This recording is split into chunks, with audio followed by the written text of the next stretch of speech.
Isang napakagandang umaga sa ating lahat, sa ating mamamayan ng probinsya ng South Cotabato. Isang napakagandang umaga sa ating lahat. Welcome sa ating Governor Meets the Press. Now, to formally start our press conference, hingan muna natin ng opening statement ang ating butihing Governor, Governor June Tamayo. Gov, good morning. Magandang umaga sa ating lahat, sa ating mga media friends, mga tagapakinig, mga South Cotabateños. So muli, isang napakagandang umaga sa ating lahat. Gov, ang probinsya ng South Cotabato earns COA's unmodified opinion for 2025 financial statements. Now, this means the province financial statement are fairly presented and comply with internationally recognized public accounting. Any reaction, Gov? Napakaganda. At least kahit papaano, Commission on Audit na mismo nagsabi na talagang napakaganda ng performance natin when it comes to accountability and transparency ng ating mga pagpapalabas ng pera, no? So napaka-importante talaga 'yan. Ibig sabihin walang mga hindi magandang nangyayari sa pera meron ng ating mga kababayan. So lahat accounted at siyempre talagang nakita yung transparency mismo ng mga transactions. So para sa akin ito ay napakalaking karangalan na talaga magkakaroon ng unmodified opinion ang Commission on Audit with regards dito sa ating naisumite sa kanila na mga reports papunta sa Commission on Audit. Gov, kamakailan lang bumisita ka sa opisina, no, ng ating butihing alkalde ng syudad ng Coronadal. Ano yung mga napag-usapan ninyo doon, Gov? Ako naman ay bumibisita naman talaga sa mga local government units at nagkataon na pumunta ako doon. Hindi ko akalain na kulay pink pala yung buong kwarto, naka-pink ako. Malapit akong nawala. Ang buti na lang may itim yung mukha ko. Kahit papaano, may itim na lumalabas eh. Para na ako, parang anong tawag doon? Nag-blend ako doon sa kulay ng opisina ni Mayor. Pero hindi. Ah, Naalala ko kasi during the SOPA, sinabi naman talaga ni Mayor na hindi ko bibigyan si Governor ng 10 or 100 dahil hindi niya na-mention yung hospital. Tiniyak ko lang na sinabi sa kanya na tapos na po yung bidding process at magsisimula na, hinihintay na lang notice to proceed para sa construction ng hospital. So, ginagawa na rin lang ng paraan na yung pag-fence palibot ay masimulan na rin daw nila. May budget na rin daw silang inilaan. At sinabi ko rin, papagtulungan natin na talagang yung equipment na dapat dito sa atin ay ilalagay natin doon sa kanila para pagkatapos ng building, operational kaagad. Dahil napaka-importante rin sa akin na ma-decongest talaga yung provincial hospital natin. Although we are planning na mag-extend na napakalaking provincial hospital dito sa tabi, dito sa Protect area. Sa tingin ko kung mangyari yan, talagang hindi na tayo magkakasiksikan diyan sa provincial hospital natin kahit gaano pa karami. Kasi ngayon marami na even from Sarangani, Sultan Kudarat talagang diyan rin nagpapa-hospital, especially yung may mga operations. Pero sige lang, at sabi ko naman, hindi naman pupunta yan kung sa tingin nila ay hindi kailangan yung serbisyo natin. So, after ng pag-usapan nyo, Gov, magbibigay na siya ng perfect 10 na score. Hindi ko alam. Basta sa akin, yung sinabi niya na reason, talagang ginampanan ko lang. Para kahit pa paano, wala namang masabi yung mga local government units. At masaya ako nakabisita. Sabi ko nga, napakasarap ng kape ninyo dito kasi very sweet yung coffee nila. Sobrang tamis, maka-diabetes. Sige. Okay, from our media partner first nga magpamangkot from Sir Al Saludo. Good morning, Gov. Gov, just to ask lang, regarding doon sa mga ayuda, sa mga social services, kasi napapansin natin na maraming humingi ng tulong pupunta sa governor's office from other provinces na humingi po ng, lalo naman yung sa hospital bill and other services, Gov. Paano natin gina-address, paano natin gina-cater ang inang mga problema nga hindi lang taga South Cotabato ang nagapalapit sa opisina ng governor, kundi ang taga-iban man nga probinsya, Gov. Napakahirap kasi sabihin na minsan kahit pakunti-kunti lang makabigay naman tayo pero hindi na talaga yung gaya sa natatanggap talaga ng isang South Cotabateño. Minsan niya, talagang personal ko na lang talaga kasi hindi pwedeng i-charge lalong-lalo na 'pag provincial government fund. Maawa ka rin kasi talaga sa mga taong lumalapit, sobrang sobrang hirap talaga rin ng buhay kung kaya't, ini-exert talaga nila yung effort nila na makapunta sa mga tao sa tingin nila ay makakatulong. Sino naman tayong tatanggi kung sa tingin naman talaga natin ay makakatulong man tayo. Kahit papaano ginagawa na naman natin ng paraan kung papaano natin sila matulungan at ma-address yung problema meron sila. Gov, another po. Pero ang ayuda yung bodyguard ko, bigyan rin yun ng ayuda.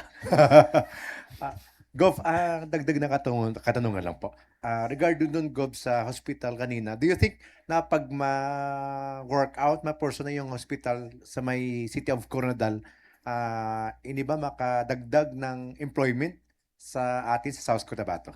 Siyempre, pag may tayo ka na tindahan, meron talagang taong tindero doon. At kung magtatayo ka ng ospital, kailangan mo talaga ng doktor, nurses, midwife, janitor, lahat yan. So it will create additional jobs. Pero isa sa mga target talaga natin na may decongest talaga yung provincial hospital natin. Dahil ongoing pa man naman yung construction natin. Sana nga mapabilisan natin yung construction. Hopefully, within my term, kailangan matapos talaga yung sa protect area natin. Although, naghihintay naman talaga tayo ng notice to proceed. Medyo nadidelay lang talaga. Especially pagkuha ng permit to construct a hospital. Hindi lang kasi sa building permit yan ng LGU, kundi pati sa Department of Health kumukuha rin tayo. Medyo doon nagkakaroon ng mga delay, pero ando naman, okay na. Kaya umusad na rin yung bidding process. Sa bidding process naman, medyo tumatagal, pero hopeful ako na talagang matatapos natin within my term. Thank you, Gov. Thank you, Sir Al. Next question from Max FM Coronadal, RJ Tian. Good morning. Sa National Gov, ang panukalang pagsuspende ng barangay NSK election, ano pong inyong opinion dyan, Gov? Hinihintay lang natin kasi wala pa naman talagang final. Hinihintay pa natin kung yung batas ay aprobado na ba sa Kamara, sa Kongreso, at aprobado na ba sa Senado at napirma na ba ng Pangulo. Kami naman dito, may election or wala, handa naman talaga tayo. At sa tingin ko, handa naman din yung tao. Kung wala namang election, whatever reason, sa tingin ko naman, meron man talagang valid reason rin, marahil, if talagang hindi matutuloy yung election sa barangay. Other question ko, Gov, regarding naman po sa infrastructure dito sa province ng South Cotabato, especially sa far-flung areas, may mga plan ba tayo for the road opening, especially doon sa mga hindi naaabot ng mga ayuda? I mean, ng mga sasakyan o mahatid ng ayuda. Thank you po. Papadala natin yung bodyguards ko kung ayuda lang yung kailangan. Pero sa tingin ko naman, tuloy-tuloy naman. Meron tayong convergence na tinatawag na team na talagang umakyat sa taas. Kung kinakailangan talaga at mapa-prioritize natin na magawa silang ginagawa talaga natin. Pero ongoing pa rin tayo doon sa concreting of provincial road. Minsan nga, meron tayo nakukongkreto na mga municipal at barangay dahil napaka-importante dahil nagiging busy street na siya. Pero ang direksyon natin tapusin talaga 100% yung provincial road. Alam naman natin 70 plus, almost 80 na nga tayo sa provincial road na kinokongkreto. Konti na lang talaga matatapos ko na from 35% na ako'y pumasok. Talagang halos nalampasan ko na yung 100% ng road concreting ng mga previous administrations. Pero gusto ko talaga na matapos para makafocus na rin tayo doon sa municipal and farm to market roads. Pero yung opening, mayroon tayong umakyat doon. If necessary, talagang ino-open natin yan. All right, thank you, Sir RJ. Next question from Top Gun Radio, Angelica De La Cruz. Good morning, Gov. In relation lang sa question ni Sir RJ, any comment, Gov, kay nag-file si Kong Dinan Hernandez kag Kong Tuan sang House Bill 10583, Gov, nga is i-postpone sa May 2027 ang Barangay Insagonang Kabataan Election. Hintayin natin yung approval ng Kongreso. At ang reason, hindi ko pa naman talaga nakita kung ano yung mga kalakip doon sa pinasa na bill. Pero whatever reason, kung sa tingin natin na talaga mapupuspone ito, meron talagang valid reason kung bakit nangyayari yan. Pero mataas-taas ng proseso yan. Dadaan pa yan sa Senado, dadaan pa yan sa Pangulo. At kung talagang maaprubahan, talagang hindi matutuloy. Kung hindi maaprubahan, ituloy pa rin.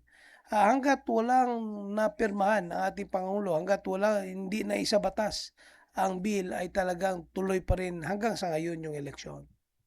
Pero ikaw, Gov, pabor ka ba na i-extend ang BSKE? Kung yun magiging resulta ng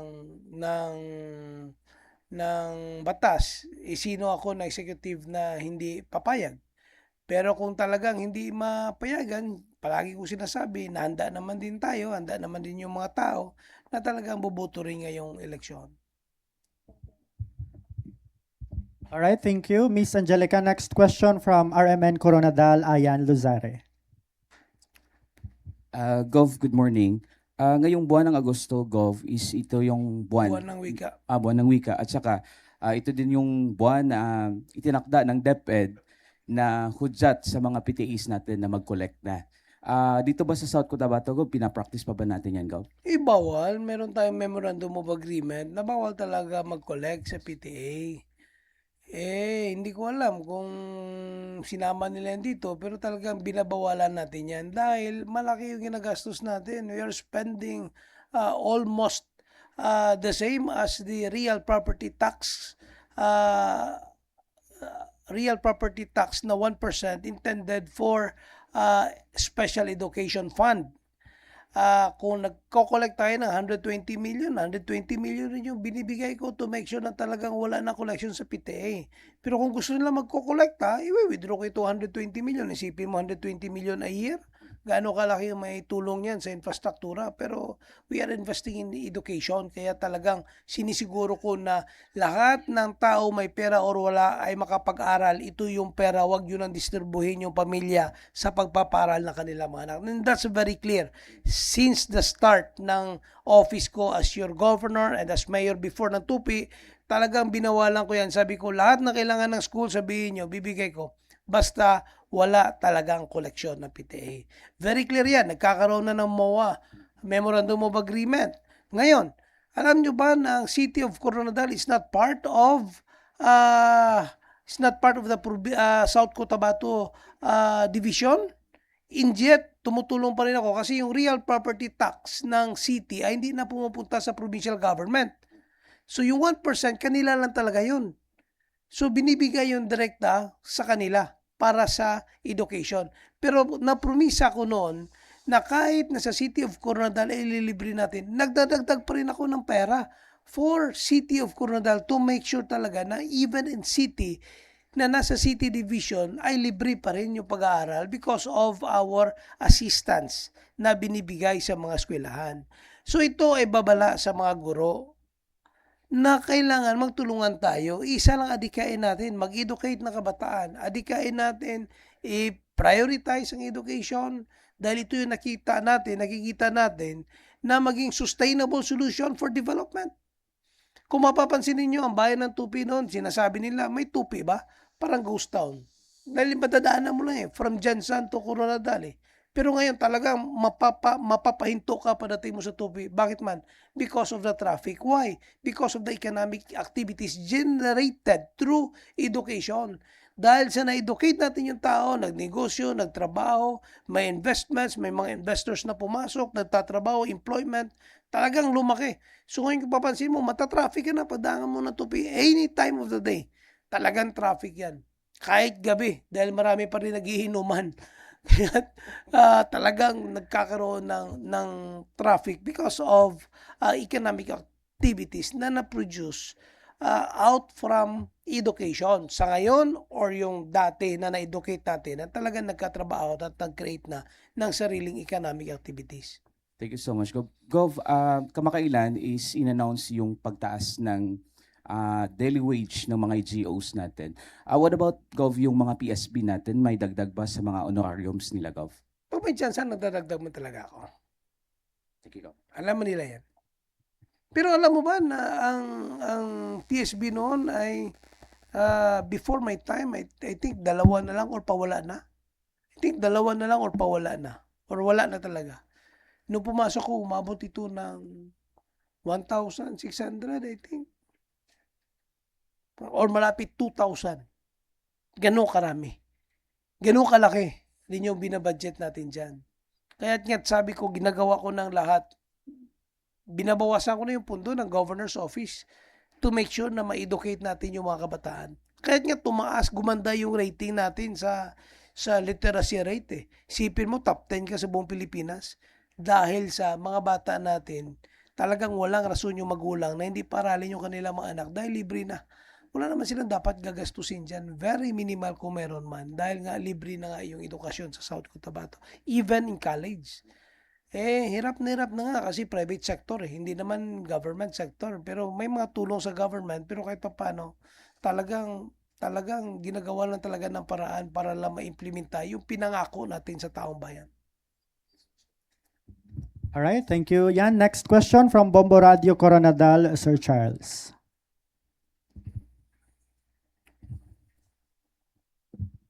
Good morning, Gov. Sa tunga, Gov, nga nagapadayon nga impeachment trial ni VP Sara. Linggo ng wika. Buwan ng wika tayo ngayon ha. Kailangan talaga Tagalog. Okay. Gov, sa ongoing sa gitna na nagpapatuloy na impeachment trial ni VP Sara na tinutukan yung confidential fund and intelligence fund. Dito po sa probinsya ng South Cotabato, Gov, paano natin sinisiguro na ang ating confidential fund and intelligence fund kung meron ay hindi maaabuso na hindi maaabuso na ang ating confidential fund po? It was already answered by, sinagot na yan ng unmodified opinion ng Commission on Audit. Ang ibig kong sabihin, talagang liquidated yan every year. Ang kagandahan kasi dito, kung mapapansin mo, wag mo lang tingnan yung reports kasi confidential. Pero titingnan mo ba, meron pa bang bombing nangyari? Meron bang hindi na-resolve na mga cases? Even yung case na yung mga case na mga carnap, yung mga talagang kitang-kita mo talaga na talagang highly monitored. Yung intel elements natin, even during Tinalak Festival, ay talagang deployed dyan, monitored dyan. Sobrang daming tumatakbo dyan na talagang tinitinan yung peace and order meron tayo. Ang peace and order na meron sa South Cotabato, it shows only kung paano natin minamaximize yung function na yan na binigay sa mga local chief executives. Kasi kami naman ng mga local chief executives, talagang ang pagmomonitor ng peace and order andyan eh. Kaya nga siguro nagtaka lang yung iba na bakit ang Office of the Vice President, Office of the Secretary of this department, ganito, meron ganyan. Na dati kasi sa executive power lang yan. Na dapat yung executive, kailangan talaga na meron siyang intel elements na na-deploy para to make sure na talagang safe yung kanilang lugar. Bago papasok yung bomber, nakukuha na natin, so wala na mamamatay. Bago papasok yung ganitong criminality, nakita na natin, nasilip na natin, na-prevent na natin. Masyadong hindi mo makita visually yung output nito dahil na-prevent natin. So ganun yung magiging output as long na monitored and liquidated doon mismo sa Commission on Audit. Thank you, Gov. Alright, thank you, Sir Charles. Next question from Happy FM Coronadal, Grace Torreta. Good morning, Gov. Last Mindanao Bamboo Forum, sinabi nyo na gusto nyong itatag ang South Cotabato bilang Bamboo Corridor of the South. Ano po yung konkretong roadmap ng provincial government para maisakatuparan ito, Gov? Hindi, meron kasing percentage na dapat, meron talaga tayong ginagawa ngayon na kailangan talaga sa ganitong LGU, ito yung napoproduce mo na ito yung carbon na problema mo, ito yung dapat na solusyon mo, ilang puno dapat ng kawayan. So, i-distribute natin yan, natitiyakin natin na talaga may mga tanim. Ngayon, ang problema, paano ito pagkakakitaan dahil masasakripisyo yung ibang agricultural products. So, kaya't pumapasok yung mga design, architectural design using bamboo. At ginagamit rin natin yan siya para sa dike protection. Na kung saan, mapapansin mo sa Ala River, halos gumanda na, naibalik na natin sa ayos at sa tama yung ilog. At kahit papano, naibalik na natin sa farm yung mga dating hindi na pwede mataniman dahil pinasok na ng tubig. So, napakaganda. At sa ngayon nga, gumagawa rin tayo ng paraan na makatanim tayo ng Bima Bamboo. Ito yung less maliit yung abo. So gamit siya for doon sa mga gagawin siyang pellets para doon siya i-replace doon sa mga coconut shell na pinifeed doon sa mga makina. Naandyan sa Jansan at sa ibang mga factory or mga production area na nangailangan ng makina na pinapatakbo ng heat, no? So, ito yung isa sa mga tinitinan natin na very promising rin economically para ma-replace natin yung economic na nawawala sa tinaniman natin ng bamboo ng mga farmlands natin, mga kababayan. Follow up, Gov. Kailan natin target na masimulan yan? Matagal na nagsimula. Simula Okay. pa nung mga first term ko talagang sinimulan na namin at talaga makikita mo yung output dito sa Ala River. At makita mo na rin yung mga iba na talaga nagtatanim para kahit papano magpagkakikitaan na. Pero ang tampakan, they started even before I assume office as governor. Mayor pa lang ako, meron na sila. Gumagawa na sila ng furniture nagawa na kawayan. All right, thank you, Ms. Grace. Next question from Brigada News FM Coronadal, Arjine Bautista Gasis. Gov, kanina may iginawad na mga titulo para sa provincial government. Para saan po ng mga titulo yun? At pwede pong mabigyan nyo kami ng background bakit ngayon lang naibigay sa provincial government? Hindi, nung umupo kasi tayo bilang gobernador, talagang kinausap ko rin yung DNR na talaga magawa na ng titulo. Yung 52 hectares na kung saan situated yung ating golf course. Although may MUA kasi yan sa Golfers Association noon na 50 years, lumampas na rin.